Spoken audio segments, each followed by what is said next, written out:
Assalamualaikum warahmatullahi wabarakatuh. Perkenalkan, nama saya Misai Muhammad, NPM 220360101049 dari kelas B036. Di sini saya akan mempresentasikan tentang logam non-ferro.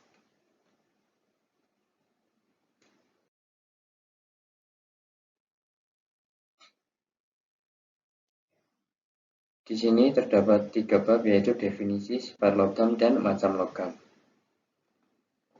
Yang pertama, definisi.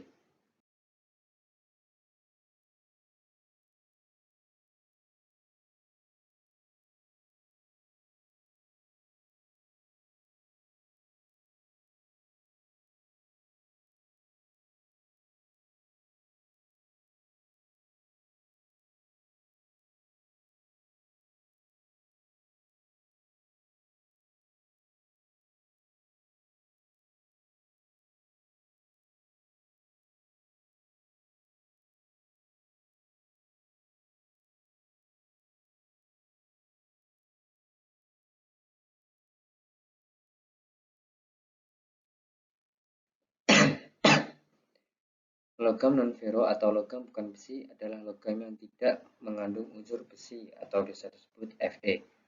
Logam non-ferro murni kebanyakan tidak digunakan begitu saja tanpa dipadukan dengan logam lain, karena biasanya sifat-sifatnya belum memenuhi syarat yang diinginkan. Logam non-ferro juga terdapat dalam berbagai jenis dan masing-masing memiliki sifat karakteristik yang berbeda.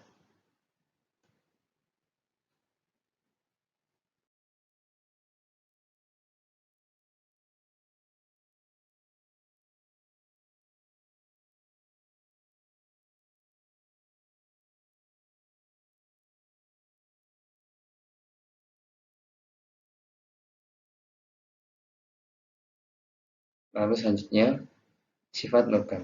Pada dasarnya, logam non-ferro ini memiliki sifat-sifat seperti: 1. Mampu dibentuk dengan baik, massa jenisnya rendah, pengantar panas dan listrik yang baik, tahan karat, dan sukar dilas.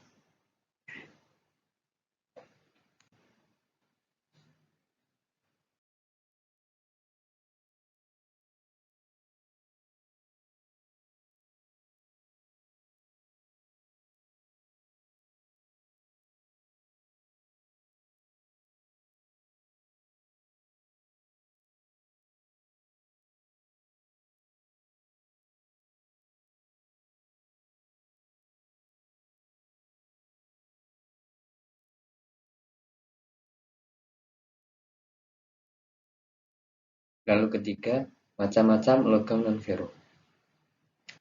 Logam non-ferro adalah suatu bahan yang tidak mengandung besi yang dapat digolongkan menjadi logam berat, logam ringan, logam mulia, logam refraktori, logam radioaktif.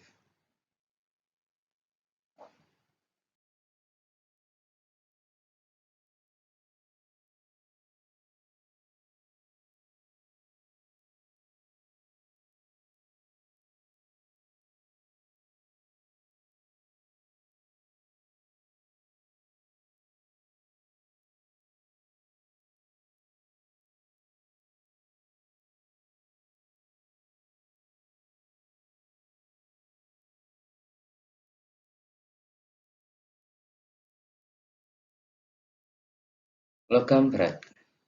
Logam berat merupakan logam berat dengan berat jenis lebih dari 5 kg per dm, sedangkan logam ringan dengan berat jenis kurang dari 5 kg per dm. Logam berat dan logam ringan menurut keberadaannya terdapat dalam dua bentuk, yaitu logam murni dan logam paduan. Yang pertama, logam murni dengan sifat-sifat kadar kemurnian 99,9%, kekuatan tarik rendah, titik lubur tinggi, daya hantar listrik baik, dan daya tahan terhadap karat baik. Sedangkan logam paduan yaitu logam campuran dari dua macam logam atau lebih yang dicampur satu sama lain dalam keadaan cair, sehingga mempunyai sifat-sifat kekerasan dapat ditingkatkan dari kekerasan logam asalnya. Kekuatan tarik dapat diperbesar, daya pemuaian dapat dikurangkan, dan terakhir titik lebur dapat diturunkan atau dinaikkan dibanding logam-logam asalnya. Lalu logam ringan. Logam ringan adalah apabila berat jenisnya lebih besar dari 5 kg per desimeter kubik. Misalnya aluminium, magnesium, natrium, titanium, dan lain-lain. Beberapa contoh logam ringan yang dikenal antara lain adalah aluminium, paduan magnesium, dan paduan titanium. Selanjutnya, logam mulia. Logam mulia adalah logam yang dalam keadaan tunggal sudah dapat dipakai sebagai bahan teknik. Artinya dalam keadaan murni tanpa dicampur dengan bahan logam lain sudah dapat diproses menjadi barang jadi dengan sifat-sifat yang baik sesuai dengan yang diinginkan. Pada umumnya bahan logam belum memiliki sifat-sifat yang baik apabila tidak dicampur dengan bahan lain yang tidak memenuhi syarat sebagai bahan teknik, kecuali logam mulia tersebut. Di antara logam mulia yang kita kenal adalah emas, perak, dan platina. Logam mulia memiliki warna yang bagus, dan karat, lunak, dan terdapat dalam jumlah yang sedikit di alam.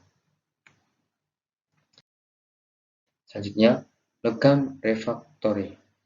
Logam refraktori yaitu logam tahan api. Logam refraktori memiliki sifat-sifat sebagai berikut. Tahan terhadap suhu tinggi, tahan terhadap perubahan suhu yang mendadak, tahan terhadap lelehan perak logam, kaca dengan panas. Beberapa contoh logam refraktori yaitu MO atau molybdenum, digunakan untuk paduan baja, pipa, dan alat ronsen. Wolfram atau tungsten, digunakan untuk paduan baja, kawat pijat, dan bahan campuran elektroda las. Titanium militer, karena kekuatannya, unsur ini digunakan untuk membuat peralatan perang dan untuk membuat pesawat ruang angkasa, beberapa mesin pemindah panas atau heat exchanger, dan bejana bertekanan tinggi serta pipa-pipa tahan korosi memakai bahan titanium. Yang terakhir, logam radioaktif. Logam radioaktif adalah bahan yang menunjukkan gejala radioaktif karena radionuklida. Radioaktif adalah radiasi elektromagnetik dan penyebaran partikel pada saat terjadi perubahan spontan suatu inti atom atau disebabkan pembelahan inti secara spontan. Di antara logam radioaktif yang kita kenal adalah uranium, radium, dan plutonium. Beberapa contoh logam radioaktif dan kegunaannya. Uranium digunakan sebagai bahan bakar reaktor nuklir radium. Radium juga digunakan dalam memproduksi cat yang menyala dengan sendirinya, sumber neutron, dan dalam kedokteran. Dalam dunia kedokteran, radium digunakan dalam terapi kanker dan penyakit-penyakit lainnya. Plutonium bisa digunakan sebagai bahan peledak dalam senjata nuklir dan menempatkannya sebagai unsur kunci dalam pengembangan tenaga nuklir untuk keperluan industri.